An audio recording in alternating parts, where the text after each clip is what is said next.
माननीय अध्यक्ष जी, मैं माननीय अनुराग ठाकुर जी द्वारा प्रस्तुत राष्ट्रपति अभिभाषण पर धन्यवाद प्रस्ताव का समर्थन करने के लिए आपके समक्ष उपस्थित हूँ। अध्यक्ष जी, मैं आपका और अपनी पार्टी का धन्यवाद करती हूँ कि इतने महत्वपूर्ण मुद्दे पर मुझे अपना मत रखने का अवसर मिला है।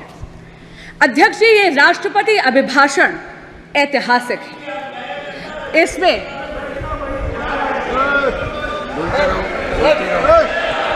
ये अभिभाषण ऐतिहासिक है और ये ऐतिहासिक इसलिए है अध्यक्ष जी क्योंकि इसमें एक दशक के मोदी सरकार की अद्वितीय कार्यों का चित्रण ही नहीं बल्कि आने वाले स्वर्णिम काल यानी विकसित भारत के संकल्प का उद्घोष भी है।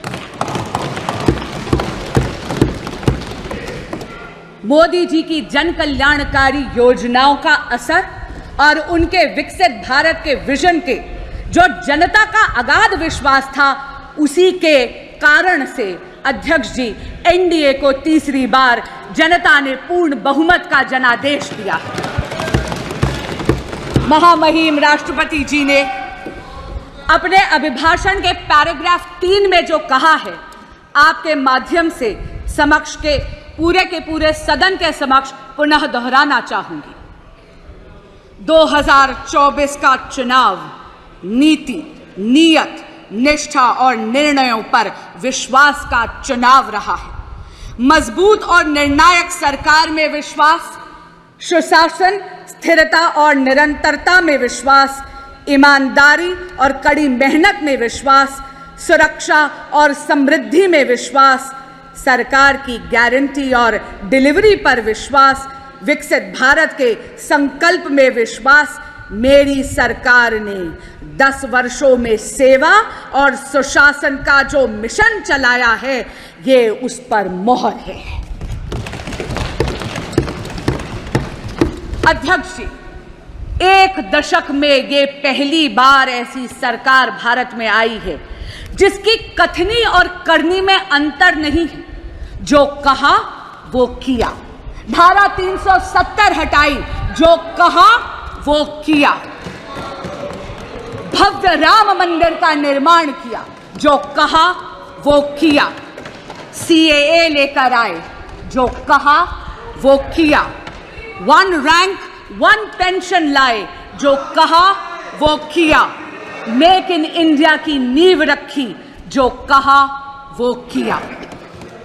पिछले 10 वर्षों में मोदी सरकार ने भारत की अर्थव्यवस्था को इतना सशक्त करा है कि अध्यक्ष जी, हम 11वीं सबसे बड़ी अर्थव्यवस्था की जगह मात्र 1 दशक में विश्व की वैश्विक पटल पर 5वीं सबसे बड़ी अर्थव्यवस्था बने। और अध्यक्ष जी, ये असाधारण परिस्थितियों में हुआ है। पूरा का पूरा विश्व कोविड-19 की महामारी से जूझकर निकला है। अभी भी विश्व के कई देश हैं जो युद्ध की अग्नि में झुलस रहे हैं, लेकिन भारत मोदी जी के नेतृत्व में वैश्विक पटल पर तीसरी सबसे बड़ी अर्थव्यवस्था बनने के पथ पर अग्रसर है। हमारे माननीय प्रधानमंत्री नरेंद्र मोदी जी ने 2047 तक भारत को एक विकसित राष्ट्र बनाने का एक संकल्प लिया है। इस संकल्प के 4 मुख्य स्तंभ हैं। पहला स्तंभ युवा शक्ति, दूसरा नारी शक्ति, तीसरा किसान कल्याण और चौथा गरीब कल्याण। अध्यक्ष जी, यदि आप युवा शक्ति की बात करते हैं तो किसी भी प्रकार का अवसर यदि आप भारत की युवा शक्ति के समक्ष प्रस्तुत करते हैं तो उस अवसर का लाभ लेने के लिए युवा शक्ति चूकती नहीं है। शिक्षा के पर्याप्त अवसर हुए, इसके लिए मोदी सरकार ने 1 दशक में 7 नए IITs, 16 नए IIITs, 7 नए IIMs, 15 AIIMS hospitals, 315 medical colleges और 390 नए विश्वविद्यालय स्थापित करे हैं। स्टैंड अप इंडिया और स्टार्टअप इंडिया की अगर हम बात करें तो इन 2 योजनाओं के कारण अध्यक्ष जी देश का युवा जॉब सीकर की जगह जॉब क्रिएटर बना है। इस जॉब क्रिएशन से वेल्थ क्रिएशन की तरफ वो अग्रसर है। और आप जैसे माननीय अनुराग ठाकुर जी ने भी सदन के समक्ष रखा, आज भारत स्टार्टअप इकोसिस्टम में विश्व की 3rd लार्जेस्ट इकोसिस्टम है। अध्यक्ष जी, मुद्रा योजना में स्वरोजगार के लिए आप ये देखिए 46 करोड़ युवाओं ने 26 लाख करोड़ रुपए का ऋण आसानी से लिया है। आज देश में 1,81,000 स्टार्टअप कंपनियां हैं, जिसमें से 100 से अधिक यूनिकॉर्न्स हैं। पिछले 10 वर्षों में Bharat ease of doing business के इंडेक्स पे 142nd पोजीशन से 63rd पोजीशन पे पहुंचा है। और पिछले 24 वर्षों में यानी 2000 से 2024 में ही भारत में कुल $990.97 बिलियन का FDI आया है, जिसमें से अध्यक्ष जी 67% यानी $667.4110 बिलियन मात्र पिछले 1 दशक में एनडीए की सरकार में आया है। Today, Bharat has become a leader in the world of manufacturing. चाहे इलेक्ट्रॉनिक्स हो, चाहे ऑटोमोबाइल हो, चाहे रक्षा उपकरण हो, भारत एक अग्रणी निर्माता के रूप में वैश्विक पटल पर उभर रहा है। और इस नई दुनिया में microchips are the new oil. Semiconductors और चिप मैन्युफैक्चरिंग की दुनिया में भारत कहीं पीछे ना छूट जाए, इसके लिए मोदी सरकार 1.25 लाख करोड़ रुपए का इंफ्रास्ट्रक्चर पहले ही उद्घाटित कर चुकी है। असम में 27,000 करोड़ का सेमीकंडक्टर का प्लांट भी बन रहा है। वो दिन दूर नहीं अध्यक्ष जी, जब चिप मैन्युफैक्चरिंग और सेमीकंडक्टर्स की दुनिया में Bharat will be a global leader. प्रधानमंत्री नरेंद्र मोदी जी के नेतृत्व में भारत में बहुत ही ट्रांसफॉर्मेटिव प्रोग्राम्स आए हैं, जैसे डिजिटल इंडिया, जैसे मेक इन इंडिया, जैसे स्टार्टअप इंडिया। इनके कारण भारत के युवाओं की एंटरप्रेन्योरियल स्पिरिट को बहुत ज्यादा प्रोत्साहन मिला है। अब हम आते हैं विकसित भारत के दूसरे स्तंभ पर, यानी नारी शक्ति। अध्यक्ष जी, हम सब ने सुना है कि चूल्हे की रोटी का स्वाद बड़ा गजब है, लेकिन उस चूल्हे की रोटी के स्वाद के चक्कर में मेरे देश की मातृशक्ति के फेफड़े झुलस जाते हैं। पहले जाती है, लकड़ी काटती है या लकड़ी बींदती है, गठरी सर पर लेकर आती है, 20 से 25 मिनट लगते हैं चूल्हा सुलगाने में। लेकिन नरेंद्र मोदी जी ने 10 करोड़ से ज्यादा उज्ज्वला गैस कनेक्शन देके मातृशक्ति को धुएं की जिंदगी से निजात दी। हमारे देश में बचत की आदत हमारे देश में एक एक को मातृशक्ति ने सिखाई है। आप सबको याद होगा वो नानी जो रामायण के पन्नों में पैसे छुपाती, वो दादी जो चीनी के जार में पैसे छुपाती है। अरे उन चोरी के पैसों से कुल्फी फलूदा खाने की मिठास ही अलग है।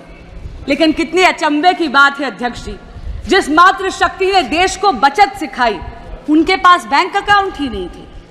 नरेंद्र मोदी जी प्रधानमंत्री जन धन योजना के तहत देश की मातृशक्ति को फॉर्मल बैंकिंग सेक्टर का उन्होंने उसे हिस्सा बनाया। अध्यक्ष जी, 50 करोड़ से अधिक बैंक के खाते खुले प्रधानमंत्री जन धन योजना में, जिसमें से 56% महिलाओं के खाते थे। हमारे यशस्वी प्रधानमंत्री नरेंद्र मोदी जी ने यह भी सुनिश्चित करा कि महिलाओं के स्वरोजगार के लिए उनके पास आर्थिक सपोर्ट यानी फाइनेंशियल सपोर्ट की उपलब्धता हो। प्रधानमंत्री मुद्रा योजना के तहत कुल ऋण जो सैंक्शन हुए हैं, उसमें से 69% महिलाओं के लिए सैंक्शन हुए। इसी तरह स्टैंड अप इंडिया के तहत अध्यक्ष जी 84% ऋण महिलाओं के लिए सैंक्शन हुए। एनडीए सरकार ने 1 करोड़ लखपति दीदी का जो टारगेट रखा था सेल्फ हेल्प ग्रुप मूवमेंट के माध्यम से, वो तो पहले ही लक्ष्य प्राप्ति हो गई है। इसलिए मोदी सरकार ने अब ये लक्ष्य बढ़ाकर 3 करोड़ महिलाओं को लखपति दीदी बनाने का रखा। अध्यक्ष जी, महिलाओं को सशक्त बनाने के उद्देश्य से प्रधानमंत्री जी लाए हैं नमो ड्रोन दीदी। मेरे देश की बहन बेटियां अब ड्रोन पायलट बनेंगी। न केवल इससे कृषि कार्य में आधुनिक तकनीक का इस्तेमाल होगा, लेकिन आप ये देखिए समाज की सोच में भी अंतर पड़ेगा। It is going to not only leverage technology for modernisation of agrarian economy of India, but also will ensure a tectonic shift in the psychology of the society. Namo drone Didi विकसित भारत के 2 पहलुओं को छूती है, कृषि कल्याण और महिला शक्ति। महिलाओं का लेकिन वास्तविक और असली सशक्तिकरण तब होता है जब वो नीति निर्माण में हिस्सा बनती हैं। अध्यक्ष जी, यहाँ पे कई सदस्य हैं, यहाँ पे आदरणीय हरसिमरत कौर जी भी बैठी हैं, वो तो स्वयं इस बात की साक्षी हैं कि 16वीं लोकसभा में तब की माननीय विदेश मंत्री श्रीमती सुषमा स्वराज ने राष्ट्रपति अभिभाषण के धन्यवाद प्रस्ताव के अनुमोदन के वक्त एक इच्छा प्रकट करी थी 33% महिला आरक्षण के लिए, ताकि महिलाओं का राजनीतिक सशक्तिकरण हो सके। अध्यक्ष जी, मेरा मन प्रफुल्लित हो उठता है ये कहते हुए कि प्रधानमंत्री नरेंद्र मोदी जी और उनकी सरकार ने 17वीं लोकसभा में ही ये स्वप्न हकीकत में तब्दील कर दिया। अध्यक्ष जी, 18वीं लोकसभा में सुषमा स्वराज की दी हुई ये आंखें नारी शक्ति वंदन अधिनियम को लागू होते इस सदन में देखेंगी और इस ऐतिहासिक पल की साक्षी बनेंगी। विकसित भारत का अगला स्तंभ है किसान कल्याण। अध्यक्ष जी, एनडीए सरकार के लिए अन्नदाता देवतुल्य है और इसीलिए एनडीए सरकार ने इन देवतुल्य किसानों के लिए 3,20,000 करोड़ रुपए पीएम किसान सम्मान निधि के तहत पहले ही वितरित कर दी है। नई सरकार जैसे ही आई, पहला सबसे बड़ा निर्णय हमारे यशस्वी प्रधानमंत्री श्री नरेंद्र मोदी जी ने लिया, 9.26 करोड़ किसानों को 20,000 करोड़ रुपए ट्रांसफर करने का। एनडीए सरकार ने किसानों की आय बढ़ाने के लिए एमएसपी में रिकॉर्ड बढ़ोतरी करी है। ऑर्गेनिक फार्मिंग, कोल्ड स्टोरेज, कृषि आधारित उद्योग, डेयरी और मत्स्य पालन में आधारित उद्योगों को भी प्रोत्साहित करा गया है। ग्रामीण सड़क योजना के तहत 3,20,000 किलोमीटर से ज्यादा सड़कें बनाई गई। विकसित भारत का चौथा और सबसे महत्वपूर्ण स्तंभ है गरीब कल्याण। अध्यक्ष जी, प्रधानमंत्री गरीब कल्याण योजना विश्व में सबसे बड़ी सामाजिक कल्याण योजना साबित हुई है। इसमें 81 करोड़ से ज्यादा लोगों को मुफ्त खाद्यान्न की सामग्री यानी मुफ्त राशन देकर मोदी जी ने खाद्य और पोषण की सुरक्षा सुनिश्चित करी है। जब हम देश की अर्थव्यवस्था की गाथा गाते हैं तो वो रेड़ी पटरी वालों के बिना अधूरी है। नरेंद्र मोदी जी ने पीएम स्वनिधि के तहत 70 लाख से ज्यादा रेड़ी पटरी वाले यानी स्ट्रीट वेंडर्स को 11,000 करोड़ का ऋण बिना गारंटी के मुहैया करवाया है। अध्यक्ष जी, जिनकी गारंटी कोई नहीं लेता, उनकी गारंटी लेते हैं नरेंद्र मोदी। हर व्यक्ति का एक स्वप्न होता है कि अपनी पक्की एक छत हो। पीएम आवास योजना के तहत एनडीए की सरकार ने इस ख्वाब को हकीकत में बदला है। 4 करोड़ से ज्यादा पक्के मकान इस देश के गरीब को दिए गए हैं और अब पीएम आवास योजना के तहत 3 करोड़ और पक्के मकान बनाने का संकल्प लिया गया है। आयुष्मान भारत के तहत 55 करोड़ से ज्यादा लाभार्थियों को मुफ्त इलाज मिला है। लेकिन आने वाला जो भविष्य है वो बहुत ही स्वर्णिम है। अध्यक्ष जी, एक वक्त आता है हर युवा की जिंदगी में जब उस उम्र के पड़ाव में आपके माँ बाप आपके बच्चे बन जाते हैं और आप अपने माँ बाप के माता पिता। हर युवा को हर वक्त चिंता रहती है माँ बाप के इलाज की। आयुष्मान भारत में 70 बरस के हर वरिष्ठ नागरिक को और ट्रांसजेंडर कम्युनिटी को भी इसमें लाभार्थियों की श्रेणी में अब एनडीए की सरकार लाएगी। कितनी राहत की बात है, इस देश का युवा भी अब सांस ले सकता है कि 5 लाख रुपया सालाना माँ बाप की हेल्थ की प्रति सरकार मुहैया करवाने वाली है। पीएम सूर्य घर एक ऐसी फ्यूचरिस्टिक योजना है जहां पर आपके घरों के छतों पर सोलर पैनल्स लगाकर भगवान सूर्य नारायण की ऊर्जा के माध्यम से मुफ्त बिजली बनाई जाएगी। और अध्यक्ष जी, मुफ्त बिजली से भी बेहतर है कि वो जो बची हुई बिजली है, एक्सेस बिजली, आप ग्रिड पर बेचकर एक नई इनकम का सोर्स, एक नया आय का सोर्स भी होगा।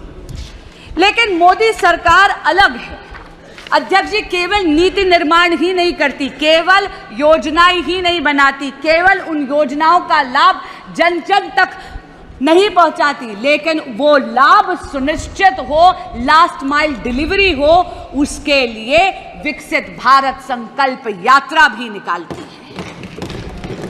अध्यक्ष जी, मोदी की गारंटी की गाड़ी आपके दरवाजे आती है, जनता के दरवाजे आती है। सभी सरकारी योजनाएं एक ही छत के नीचे हैं। आपको आधार कार्ड बनाना है, काउंटर वही है। पीएम स्वनिधि चाहिए, काउंटर वही है। आपको उज्ज्वला गैस कनेक्शन चाहिए, काउंटर वही है। गुड गवर्नेंस के साथ साथ accessibility to that good governance Modi सरकार सुनिश्चित करती है। एक अच्छी सरकार जो आए आपके द्वार। अध्यक्ष जी, सरकारें आईं और सरकारें गईं। गरीबी हटाओ, गरीबी हटाओ केवल एक चुनावी जुमला बनकर रह गया था, लेकिन यशस्वी प्रधानमंत्री नरेंद्र मोदी जी ने सुनिश्चित करा 25 करोड़ लोगों को मल्टी डिमेंशनल गरीबी की रेखा से उठार। आज का दिन एक बहुत ही महत्वपूर्ण दिन है। अध्यक्ष जी, मैं स्वयं एक वकील हूं और खुद अपने व्यक्तिगत अनुभव से कहती हूं कि आज का दिन 1 जुलाई हम वकीलों की फ्रेटर्निटी में उत्साह का माहौल लाने वाली है, क्योंकि 1 जुलाई से भारत में भारतीय न्याय संहिता लागू हो रही है।